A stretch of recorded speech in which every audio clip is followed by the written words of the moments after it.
Welcome to this presentation on the development and the history and the context of the genre known as film noir.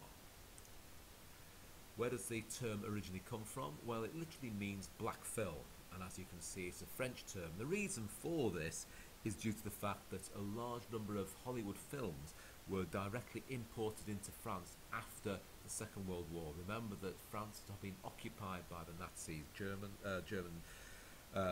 armies, and there was no access to Hollywood films until liberation after 1944. And what they got to see was a large number of Hollywood films that included a large number of crime films. People in France, especially critics, noticed that there was a link between a lot of these films, which we're going to explore later, and they termed this link that these films were known as film noir.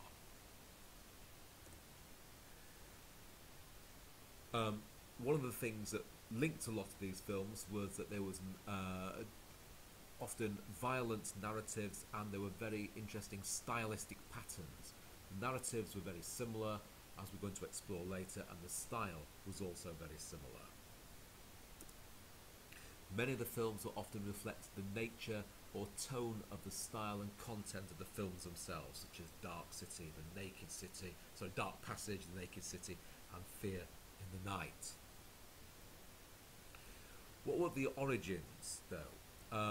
One key origin was that a large number of people who made film noirs, often directors and scriptwriters and camera people, had originally been in Germany during the 1920s and 30s, and a large number had experience or at least have good knowledge of a movement known as German Expressionism. This was a style that appeared at the very beginning of the 1920s and lasted throughout a lot of the 1920s themselves. Often they would be characterised by horror films or films about child murderers or science fiction films. And it was the look of the films themselves as much as the nature of the films that they were known as expressionism, often with dark shadows and very bright contrast lighting. Also use of stark camera angles and movements, and something known as chiaroscuro lighting. Chiaroscuro lighting is a strong one-dimensional lighting creating deep shadows with heavy contrast against lit areas. Originally it was a artistic term used in painting. For example, in the late Renaissance, people like Caravaggio would use chiaroscuro lighting, where you can clearly see areas of bright light and darkness, and the filmmakers would see these and take this idea over into film noir, but rather than using colour, they'd be using black and white. Another of the origins of film noir were the literary novels. When we talk about these films, these books, they weren't known as literary books at the time. Often they would be known as pulp fictions, often made very cheaply for magazines such as Black Mask. Authors such as Raymond Chandler, Dashiell Hammett, James M. Cain and Cornwall Woolwich would often get paid by the story, or even serialise a lot of these stories in the magazines themselves. Interestingly now that they're no longer considered pulp fictions, but often seen as hallmarks of world literature from the 20th century, and you can get these books in the W.H. Smiths now as seen as classics. These writers often came from backgrounds whereby they were involved with crime of one sort or another, or at least they knew about the people involved and would transpose that sort of vernacular that would be used on the streets in the cities and put them onto the page. And then this was then taken from the page into the film noir dialogue itself. The historic context of film noir was that, well, although the actual early part of film noir would be begun in the World War II, a large number of films, in fact the majority of the films, were made after the Second World War. Partly this reflected the ambivalence and the anxiety and pessimism of many of the soldiers who came back from the war. Even though they were on the winning side, they'd seen and witnessed many atrocious things, many atrocities, including the liberation of the concentration camps in Western Europe and the savage fighting that took place on the Pacific Islands against the Japanese. There was a great deal of suspicion as well. Many men came back to their wives and girlfriends. Of course, many of these women had been involved in the production of the bombs, of the weapons and that type of thing, working for the first time in factories and be allowed to have quite high-level jobs. This meant they had a great deal of earning power, and this also meant that they were very independent. What had they done whilst the men were away? This was a question. So it was no surprise then that this became a situation whereby when the men came back, the women had to go back to the home. Something that was happening right across the whole of Europe, for example in Britain and to a lesser extent France. You've also got the Cold War. Immediately the war ends, you've got this standoff between the victorious powers, especially the Soviet Union and America, and the use of nuclear weapons on Hiroshima and Nagasaki also pushed up the fear of many people that this a new war may well happen. Also, there was the fear that people were being watched all the time. There was the House of Un-American Activities Committee that had been set up in the Senate, eventually led by Senator McCarthy, and they were known as the McCarthy witch trials, whereby they looked at different sectors of society for so-called un-American activities, or at least communist infiltration.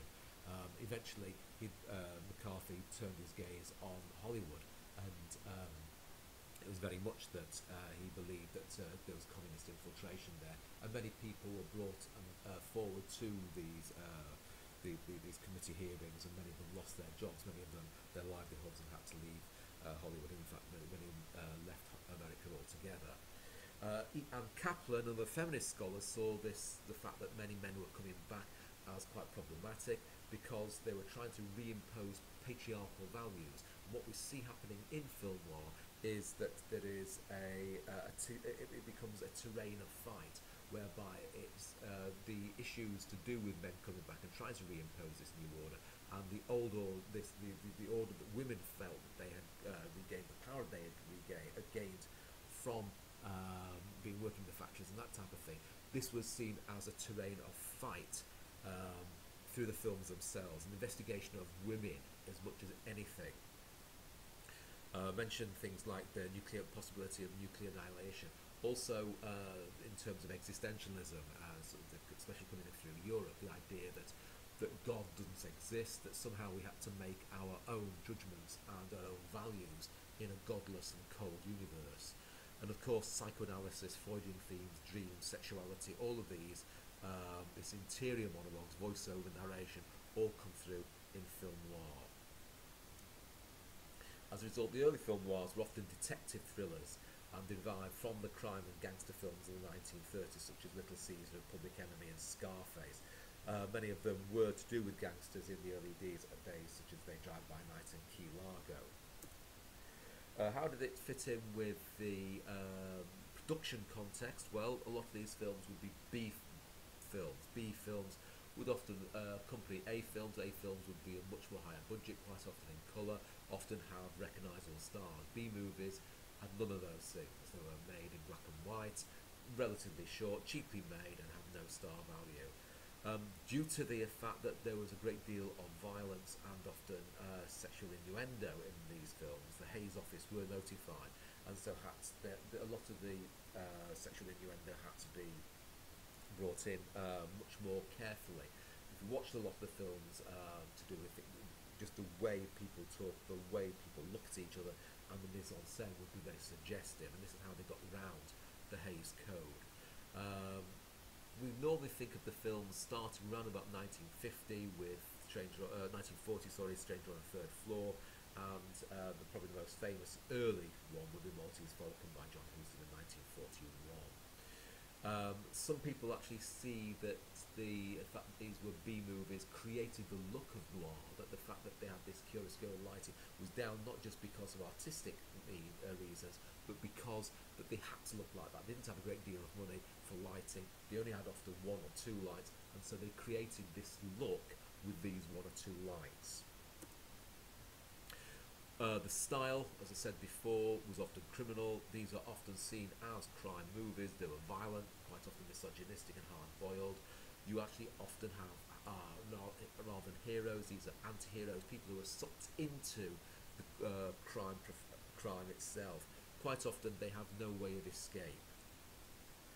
Paul Schrader, who very famously wrote a number of neo-noirs in the 70s and 80s, did an investigation of film noirs himself, and this is what he said. Watching film noirs, you have noticed some elements which they all have in common. One of the techniques used is a very low-key lighting which obscures the action. The use of night and shadows are a recurring factor in noir films, emphasising coldness and darkness. In the films, the world often seems like a prison. This is often shown through the image metaphors like sunblinds. A lot use extreme low and high angle perspectives, which serve to create a mood of uneasiness and loneliness in noirs.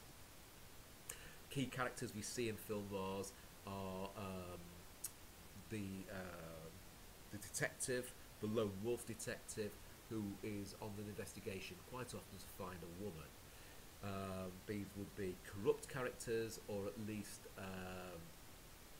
have some sort of fatal flaw. Often they would die at the end. Sometimes they would even crooks themselves. They would be morally ambiguous. They would have cynical, become obsessive, brooding, menacing, or sinister, and in the end they would die. In terms of female characters, the key one was the femme fatale, often dark and sultry. The other key female character would be the good woman, dutiful, reliable, trustworthy, often blonde. But of course the femme fatale is the key: mysterious, duplicitous, double-crossing, gorgeous, unloving, predatory, tough, sweet, unreliable. Person who knew that about their sexuality and how to use it to get what they wanted, and often not only dressed to kill, but would often kill. She would use, as I say, her feminine wiles and accompany their sexuality to manipulate him into becoming the fall guy, often following a murder. After a betrayal or double cross, she was frequently destroyed as well, often at the cost of the hero's lives. And of course, that is something that the Hays Code would insist. You couldn't have a woman who was a murderer getting away with it. That only happens much later. The narratives would often be elliptical, non-linear, and twisting. If you think about a neo-noir like Memento, that is key to it. This is obviously a narrative to be twisted. Would often start somewhere near the middle, or maybe even towards the end, and get a voiceover narration saying this is what happened. Sometimes you might even start in the middle, go forward, go back. It was a crazy world. It dealt with psychosis, it dealt with complexity, and we had razor sharp and acerbic dialogue throughout. There would be an oppressive atmosphere. There's of menace and pessimism, anxiety, suspicion. Anything could go wrong, and often did. The protagonists of film noir were normally driven by their past or by human weakness to repeat former mistakes. There would often be visually expressionistic lighting, deep focus and depth of field camera work. There'd often be shots in gloomy greys and blacks and whites, thematically show the dark and inhumane side of human nature, with cynicism and doomed love. Settings were often interiors with low-key or single-source lighting, Venetian blinds causing dark, claustrophobic, gloomy appearances. If you did go outside, it would be at night time. It would be often raining, creating again deep shadows, rain-slicked and mean streets, low-key lighting. The actual locations would be murky and darky streets, often in big cities or abandoned warehouses. Key directors of these films, if you notice there, people like Orson Welles, John Huston and Howard Hawks, but many others had German backgrounds, people like Edgar Ulmer, Douglas Sirk, Robert Siodmak, Fritz Lang and Otto Preminger. No accident these people, as I say, were German, because many of them had come over from Nazi Germany, or certainly Weimar Germany, in the 1920s and 30s, sometimes escaping because of the rise of Nazis, sometimes because they'd chosen to come over.